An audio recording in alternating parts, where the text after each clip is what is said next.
Hello everyone and welcome back to another video from Apps Academy. In this video, I'm going to show you how to download the Nextdoor application on your smartphone. So let's get started right away.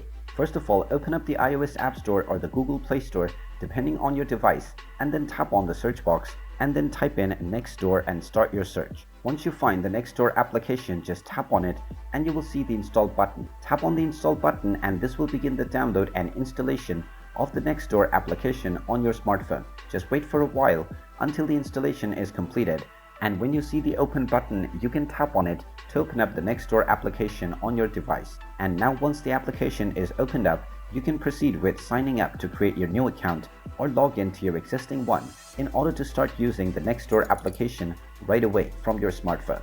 And there you have it. That is how easy it is to download and install the Nextdoor application on your smartphone. If you find this video helpful, make sure you hit that like button and subscribe to our channel if you haven't done so already.